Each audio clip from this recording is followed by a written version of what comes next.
Howdy folks, it's Cammo here, and I've had some really positive reviews and comments on my last couple of videos that I've done on the DR650, so I thought, well, I'd best do a few more, and I've had a few PMs drop in about exactly what it was that I did to the bike to make it that little bit more of a good all-round bike for what we would expect to see in Australia.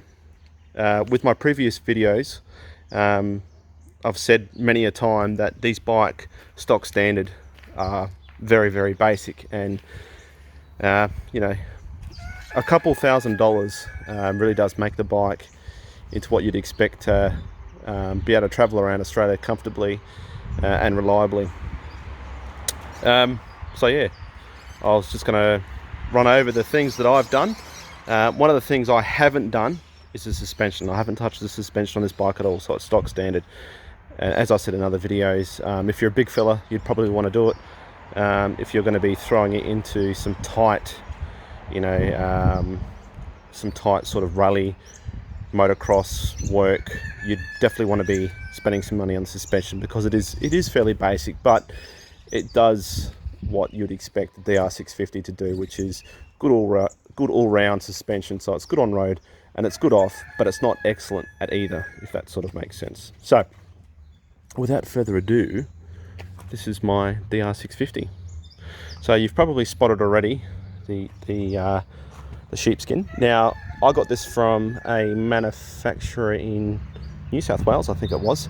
This stuff is really, really thick. You can see how my hand just like sort of disappears into the wool. So it's a good inch and a half thick, and this makes traveling on a bike that much more comfortable. You probably wouldn't think it, but yeah, it was either this or upgrade the seat.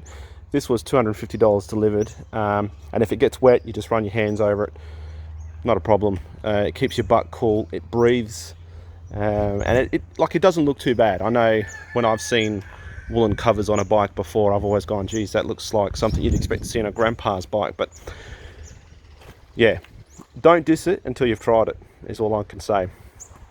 A Serbi's 20-litre fuel tank, upgraded from the standard steel 13.5 or whatever it is. These are a great tank, pretty well bulletproof from what I've heard from other riders that have dropped these bikes on these tanks time and time again. So I just got rid of that dicky bloody fuel line that goes in there. One thing I noticed with these bikes is you tend to smell, I don't know if it's the tank, it's probably the tank, I'm guessing. You tend to get a lot of fuel vapor smell. I'm not sure why that is. I've never sort of experienced that with other bikes, but I have noticed that with my DR, that, you know, if you move it around a bit, you get some decent wafts of petroleum. So nothing's leaking, but yeah, there must be a bit of movement in there for the fuel to sort of vaporize, and you get those smells. So I'll put this on here just to make it look that little bit better. Got that off eBay. Oxford heated grips, best thing since sliced bread. I know I'm sounding like a really old man now, but I'm telling you now, if it's cold, the last thing you want to do is have, you know, frozen hands when you're out riding. These things were about $120 delivered, I reckon, and they are absolutely, hands down, amazing. The one thing I wish I did, and I've said this in a previous video, is I wish I upgraded from stock handlebars, because these guys are glued on. Obviously this one isn't, but this one here is glued onto the bar, so having to replace that bar would mean I would have to literally destroy the Oxford grip. So I'll wait until I drop it, fingers crossed that doesn't happen anytime soon, and then I'll replace them. So the bark busters came standard with the kit of the bike, so they're genuine bark busters, the VPS, I think they are. The genuine Suzuki blash plate came with the bike as well, and it came with a rear rack, but I've upgraded that and I'll show you that in a minute. MC Performance oil cooler guard, another must. If you get a rock in here, guys, it's game over. So, and as you can see, it's pretty close to the tyre. It's only a matter of time. I got these off of eBay. I think they were $30 or something, and they just throw out a little bit more light. I actually put them onto the little mounts that had the reflectors. I pissed those reflectors off, and I put these on, and they fit with the 20-litre tank within a millimetre when you do like lock to lock, if that makes sense. So they are like almost meant for the bike. another shortened Acerbi's front mudguard.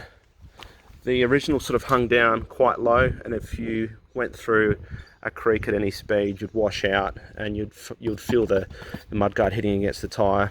Haven't had that issue. Ballards off-road front mudguard, storage kit on the front, I think that's what they call them. I've got a first aid kit and some tyre levers and a few other little essentials in there.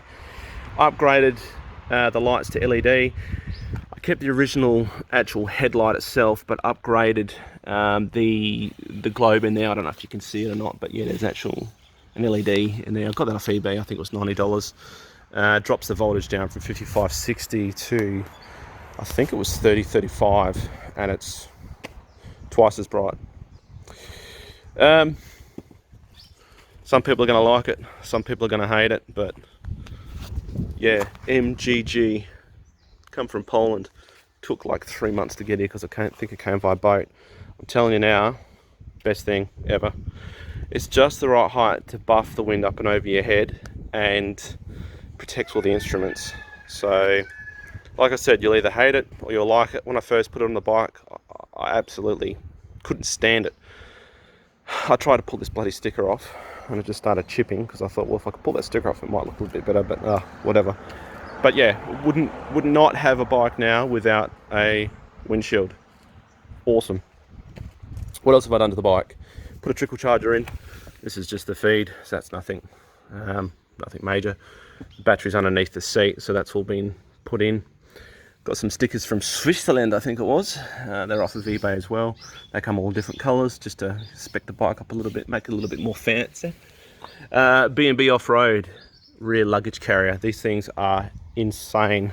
So the standard one that comes with the bike, or that came with the package, could only hold 3 kilos, which is absolutely, it's not worth anything, is it? So I pissed that off, put this on.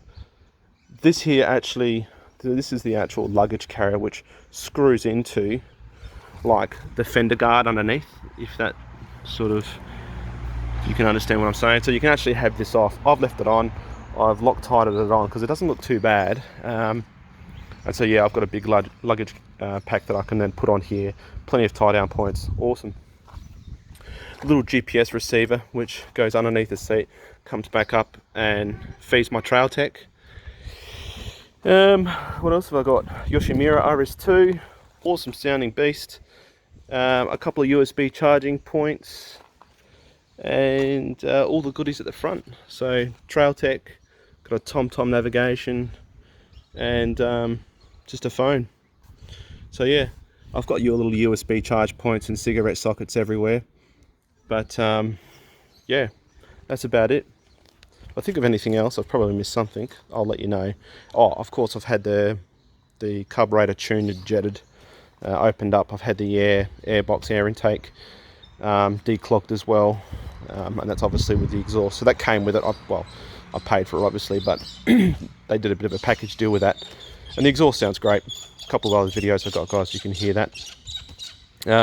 So yeah, with the response and the reviews that I've had from you guys, I'll certainly be doing some more reviews on the bike. And I've got a big trip coming up with the father-in-law. We're heading up north. We've just had a heap of rain up north, so it's going to make it really interesting. So looking forward to that. That's happening in a couple of weeks' time, so I'll definitely vlog that for you guys.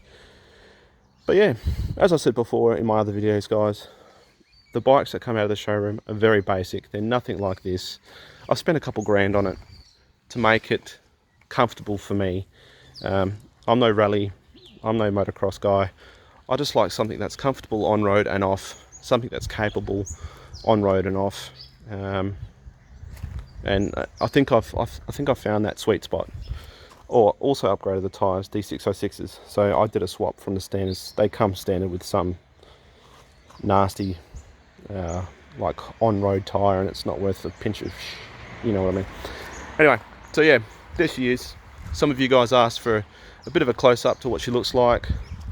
If you guys want me to do a review on the Trail Tech or the TomTom, let me know. I haven't really actually digged around with, or haven't messed around with either of them a huge amount. I'm about to give this DR650 her first service. I'm almost done 1,000 Ks on it. And yeah, we'll go from there. But Awesome bike, guys. I'm so happy with it. If you see my other videos, I've had lots and lots of bikes. This one just ticks all the boxes with everything. Price, you know, the fact that they're bulletproof, the fact that they're cheap to run, the fact that they're cheap to maintain and service. They tick all the boxes. They really do. So yeah, let us know if there's anything you want me to go over, guys.